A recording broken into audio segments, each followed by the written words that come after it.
तो भाई साहब माथा पटक लीजिए, वही हुआ जिसका डर था। भारतीय बैटिंग लाइनअप न्यूजीलैंड के सामने धाराशाही हो गई। न्यूजीलैंड के गेंदबाजों ने ऐसा छकाया कि भारत की पूरी टीम सिर्फ 249 रन ही बना पाई। जो सिलसिला टॉप ऑर्डर बल्लेबाजों के जल्दी आउट होने से शुरू हुआ था, वो बीच में थोड़ा सा संभला, मगर नहीं भाई, वो खेल चलता ही रहा, आखिर तक चलता रहा।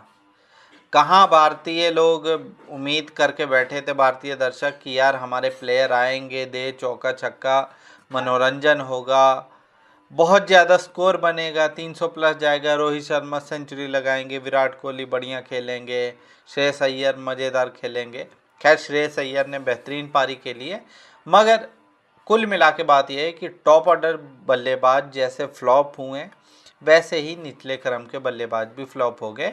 भारतीय खिलाड़ी खास तौर पर बल्लेबाजी, जो उनका सबसे स्ट्रॉन्ग पॉइंट माना जाता है, उसमें पूरी तरीके से फ्लॉप हो गए। कहानी शुरू हुई थी शुरू के ओवरों से कि सबसे पहले शुभमन गिल आउट हुए।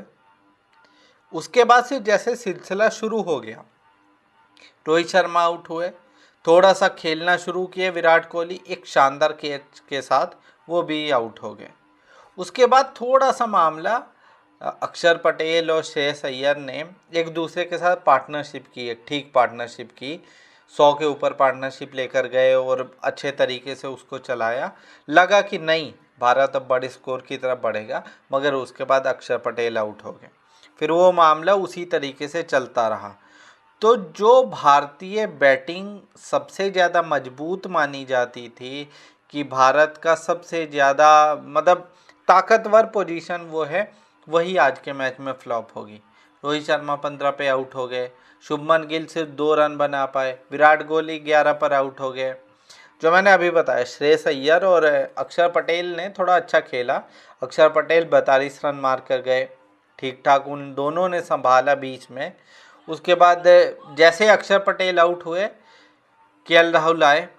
एक यहाँ पर सवाल ये उठ रहा है कि जब आपके पास केएल राहुल जैसा बल्लेबाज है, तो आपको ज़रा केएल राहुल को ऊपर भेजना चाहिए, क्योंकि वो सलामी बल्लेबाज रहे हैं, अच्छा खेलते हैं, तो उनको जरा ऊपर भेजा जा सकता था। मगर फिर भी वो बहुत ज़्यादा कुछ कमाल कर नहीं पाए, 23 रन ही बना पाए। जितनी देर में लगा कि केएल राहुल और श्रेयस अय्यर कुछ करने वाले हैं, इतने में श्रेयस अय्यर भी आउट। फिर लास्ट में ये हुआ कि अब क्या होगा, कैसे बनेगा। थोड़ा बहुत स्ट्रगल हार्दिक पांड्या और रविंद्र जडेजा ने करा, मगर जडेजा आउट हुए। लास्ट तक पांड्या थोड़ा सा स्ट्रगल करते रहे, मगर कुल मिला के बात यह है कि भारतीय बल्लेबाजी 249 पर जाके सिमट गई। अब क्या कहा जाए, कुछ कह नहीं सकते। क्या इसलिए नहीं सकते कि जो बल्लेबाजी भारत का सबसे मजबूत पक्ष थी, जो बल्लेबाजी भारत की टीम का सबसे बड़ा स्ट्रेंथ थी, वही फ्लॉप होगी। अब इसके लिए दोष किसको दिया जा सकता है? बाकी ये बात आप जरूर मान सकते हैं, कह सकते हैं कि ये जो पिच है, इस पिच पर हाईएस्ट स्कोर आज तक 266 है, और जो सेकंड इनिंग में ओस की वजह से थोड़ा सा मुश्किल भी होता है खेलना। मगर फिर भी जब आपके पास इतने बल्लेबाज हों, तो आपको थोड़ा सा अच्छा करने की उम्मीद थी।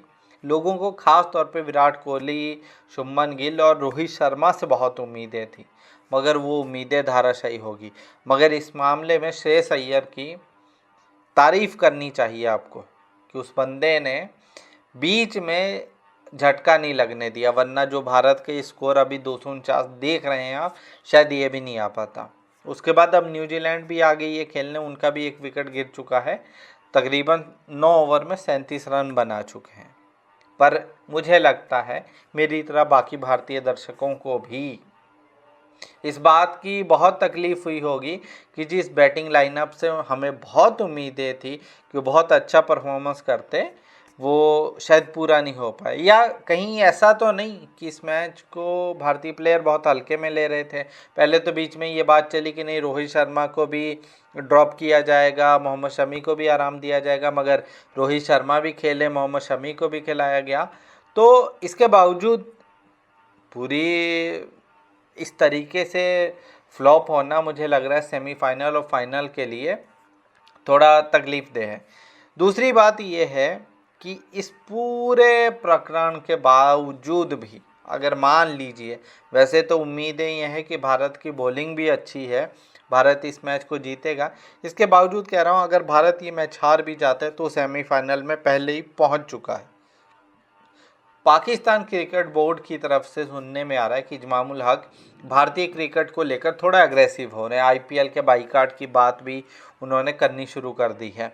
मामला ये है कि जैसे भारत सेमीफाइनल में पहुंच गया तो ये बात तय है कि एक सेमीफाइनल मैच दुबई के अंदर होगा और एक पाकिस्तान में लाहौर में। अब उसके बाद मान लीजिए कि सेमीफाइनल का मैच भारत जीत जाता है तो जो होस्ट कंट्री पहले ही इस पूरे प्रकरण से बाहर निकल चुकी है, उनकी टीम नॉकआउट हो चुकी है, होस्ट कंट्री फाइनल मैच भी अपने कंट्री के अंदर होस्ट नहीं करवा पाएगी। फाइनल मैच अगर इंडिया जीत जाती है सेमीफाइनल तो फाइनल मैच होगा दुबई में।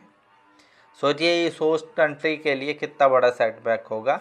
इसी वजह से उन्होंने भारतीय क्रिकेट कंट्रोल बोर्ड पर प्रेशर डालने के लिए कूटनीति के तहत ये कहा कि आईपीएल का बाइकआउट पूरे वैश्विक समाज को करना चाहिए। खैर उनका अपना मैटर है, पर इस मैच में मुझे लगता है कि ये थोड़ा तकलीफ़देह बात रही कि बल्लेबाज अच्छे से नहीं खेल पाए। बाकी का मैच देखेंगे तो समझ में आएगा कि भारतीय बॉलर किस तरीके से करते हैं। जैसा निराश बल्लेबाजों ने किया है कहीं वैसा ही निराश हमें गेंदबाज तो नहीं करेंगे, मगर हमें उम्मीद है कि मोहम्मद शमी की अगुवाई में हमारे बॉलर बहुत बढ़िया परफॉर्म करेंगे और भारत ये मैच ज़रूर जीतेगा।